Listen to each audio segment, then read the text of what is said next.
할렐루야. 오늘 이 한날도 하나님의 은혜 가운데 승리하시고 성령 충만하시기를 축복합니다. 오늘 36장을 읽었는데요. 학자들은 이야기하기를 이 36장 1절로 15절, 이게 36장은 두 단락으로 나눠져 있는데 이제 36장 1절로 15절 그리고 16절 이후를 두 번째 단락으로 보는데요. 36장 1절을 이제 이 36장 1절로 15절을 35장에 붙어 있는 것으로 그렇게 봅니다. 왜 그러냐면 여러분들 쭉 반복되지만 새로운 내용이 시작이 되면 관용구처럼 나오는 그러한 문장이 있어요. 생각나세요? 뭐냐면 그게 여호와의 말씀이 내게 임하여 이르시되 이란 말이잖아요. 그러니까 우리가 각 장을 보면 이 여호와의 말씀이 또 내게 혹은 내게 임하여 이르시되라는 말이 나오는데 지금 36장에는 안 나와요. 그러면서 이 몇 절? 16절에 보면 16절에 보면 여호와의 말씀이 또 내게 임하여 이르시되, 그래서 이것은 문맥적으로 봤을 때 35장의 짝을 이루고 있는 이런 부분으로 그렇게 보게 되어지는데 어쨌든 36장 1절 15절 말씀을 우리가 집중하여 볼 때 이 부분에 있어서는 이제 앞에서 그 에돔 세일산에 대한 그런 멸망을 이제 우리가 이제 얘기했잖아요. 그것은 앞에서도 분명히 에돔에 대한 멸망을 25장에서도 얘기를 했는데 이 35장에서도 왜 그 이야기를 또 반복을 하고 있는가라는 질문을 할 수 있는데, 그것은 에돔 이방 민족의 죄악 때문에 심판을 말씀하신 것이 아니라 지금 33장 이후로는 이스라엘의 회복에 대한 이야기잖아요. 그러니까 이스라엘의 회복을 위해서 장애물이 되는 그런 차원, 이스라엘 회복을 해야 되는데 그 회복하는 길에 이제 장애물이 되기 때문에 그것을 이제 제거하는 차원에서의 심판에 대한 이야기를 한다고 말씀드렸죠. 지금 결국에 계속해서 이야기하는 건 뭐예요? 이스라엘의 회복이에요.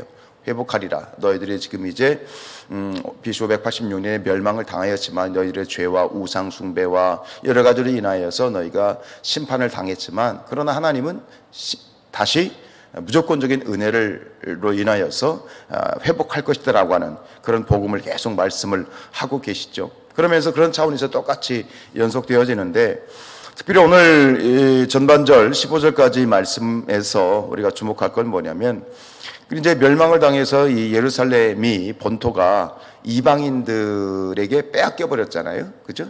이방인들의 빼앗긴 그 기업, 그 본토, 유다의 이스라엘 이 땅을 향하여서 하나님께서는 굉장히 안타까워 하셔요. 다시 또 안타까워 하시면서 그것에 대한 하나님의 열정과 또 열망을 표현을 하고 있는데, 그런 표현들이 5절로 6절 7절에 보면 어떤 질투, 맹렬한 질투, 내 분노라는 그런 표현을 통해서 하나님의 뜨거운 열정을 표현하고 계신데요.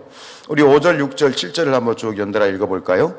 주 여호와께서 이같이 말씀하시기를 내가 진실로 내 맹렬한 질투로 남아있는 이방인과 에돔 온 땅을 쳐서 말하였노니 이는 그들이 심히 즐거워하는 마음과 멸시하는 심령으로 내 땅을 빼앗아 노력하여 자기 소유를 삼았음이라. 6절 그러므로 너는 이스라엘 땅에 대하여 예언하되 그 산들과 맷뿌리들과 시내들과 골짜기들에 관하여 이르기를 주 여호와께서 이같이 말씀하시기를 내가 내 질투와 내 분노로 말하였노니 이는 너희가 이방의 수치를 당하였습니다. 그러므로 주 여호와께서 이같이 말씀하시기를 내가 맹세하였은즉 너희 사방에 있는 이방인이 자신들의 수치를 반드시 당하리라.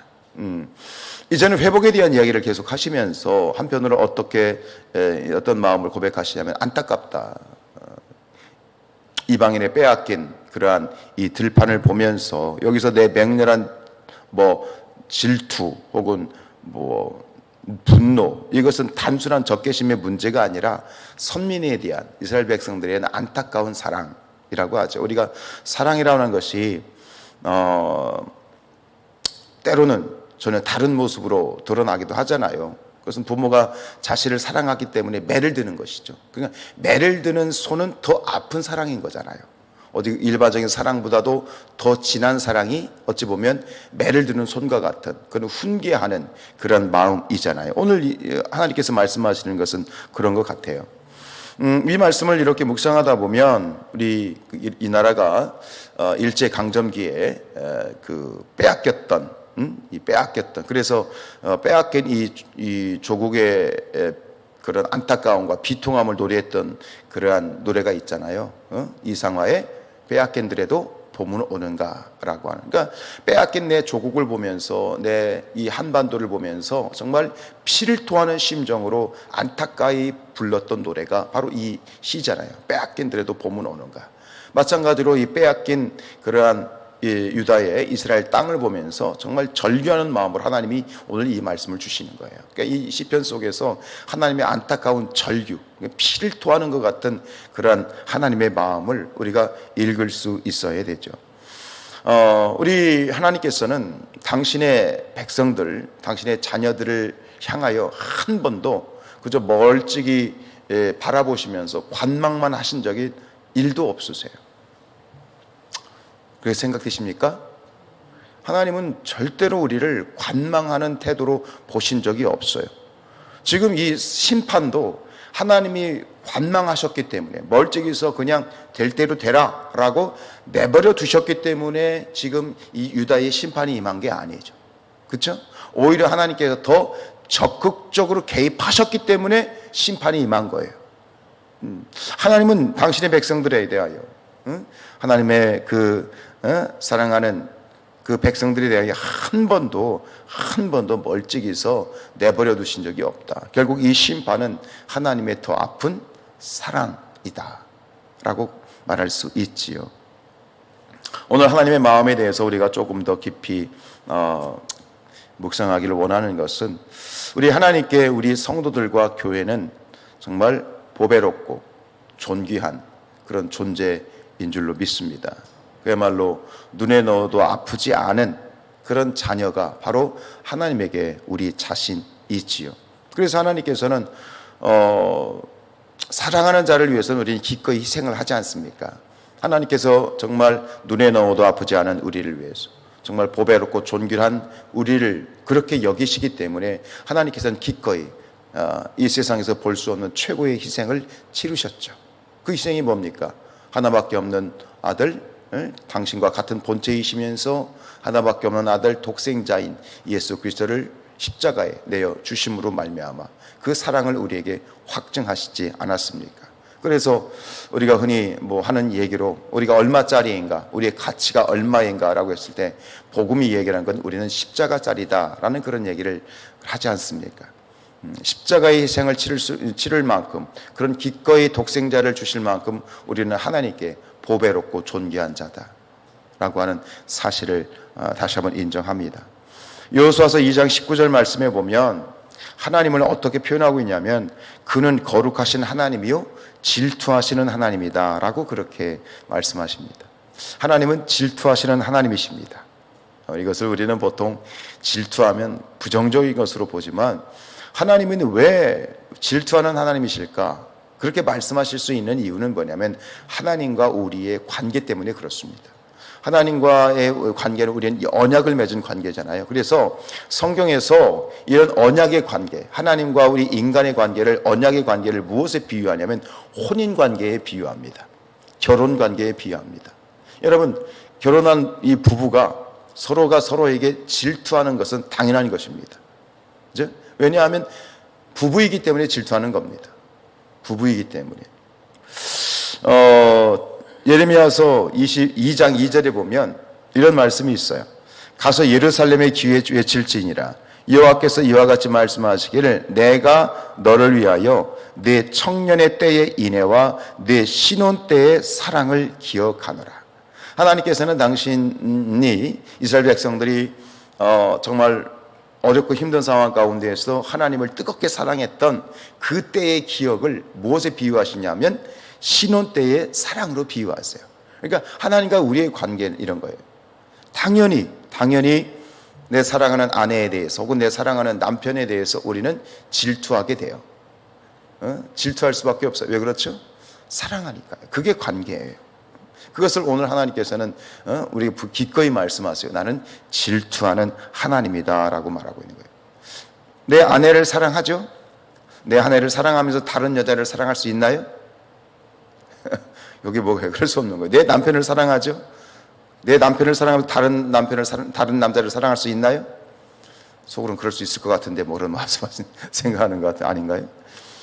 그래서 우리가 하나님을 사랑한다, 하나님을 섬긴다라는 말은 뭐냐면 하나님을 섬긴다는 말은 하나님만 섬긴다는 말이에요. 하나님을 사랑한다는 말은 하나님만 사랑한다라는 거예요. 그래서 우리가 흔히 하는 말로 다다익선, 뭐 이것도 믿어도 좋고 저것도 믿어도 좋고 뭐 믿는 건 좋은 거, 믿는 건 다 좋은 거 아니냐. 그게 바로 불신앙이지. 그게 바로 우상 숭배인 거예요. 하나님에 대한 우리의 신앙은 오직 하나님만 사랑하고 오직 하나님만 섬기는 것, 그게 신앙이죠. 그래서 여기서 그런 어떤 언약의 관계, 우리 하나님과의 관계가 부부의 관계, 결혼 관계이기 때문에 거기에서 우리가 나오는 게 뭐예요? 질투하시는 하나님이시다. 이것을 예수님께서는 뭐라고 말씀하셨냐면 한 사람이 두 주인을 섬기지 못한다라고 그렇게 표현하고 계신 거예요. 이게 바로 질투하시는 하나님에 대한 예수님의 해석이세요. 하나님은 이 사람이 두 주인을 섬기지 못할 것이니 혹 이를 미워하고 저를 사랑하거나 혹 이를 중히 여기고 저를 경히 여김이라. 너희가 하나님과 재물을 겸하여 섬기지 못하느니라. 이거죠. 하나님을 사랑하는 건 오직 하나님만 사랑하는 것이에요. 여러분, 하나님께 교회와 성도는 거룩한 신부입니다. 이사야 62장 5절에서도 신랑이 신부를 기뻐함이 네 하나님이 너를 기뻐하시리라. 신랑이 신부를 기뻐함 같이 하나님이 우리를 기뻐하신다. 결국 우리는 뭐냐? 우리는 하나님께 신부라고 하는 거예요. 우리가 신약에서도 말씀하시지만 예수님 어린 양의 거룩한 신부, 그게 우리 교회 아닙니까? 하나님의 질투는 결국 강력한 사랑과 기쁨을 반증하시는 거예요. 신부는 오직 신랑을 위해서만 몸 단장을 해야 되는 것처럼, 여러분, 우리가 하나님 앞에 거룩한 신부로, 우리가 거룩한 신부됨과 또 우리가 거룩한 신부로 주님 앞에 설 수 있기를 원합니다. 오직 하나님만 사랑할 수 있는, 사랑해야 되는. 그러나 우리가 우리의 모습을 보면 왜 결국 이스라엘이 왜 이런 심판 가운데 있었어요? 거룩한 신부가 되어야 될 이스라엘이 고멜과 같이 부정했기 때문에 하나님의 질투를 결국 피하지 못한 거죠. 이것이 결국은 뭐예요? 하나님에 대한 우리의 절대적인 사랑. 나는 일편단심 너희를 향하여 내 아들 독생자 예수 그리스도까지 기꺼이 주면서 내가 너를 사랑하는데 너희는 어찌하여 나를 사랑하지 아니하느냐라고 하는 하나님의 그 질투하심. 그러나 그 질투하심은 절대적인 우리에 대한 사랑, 무조건적인 사랑의 표현이기 때문에 우리가 그것을 받아들인다면, 그것을 인정한다면 역시 우리가 하나님 앞에 오롯이 하나님만 사랑할 수 있고 하나님만 섬길 수 있는 그런 거룩한 신부로 우리를 기꺼이 내어 드릴 수 있는 그런 우리의 신앙이 될 수 있기를 주님의 이름으로 축복합니다.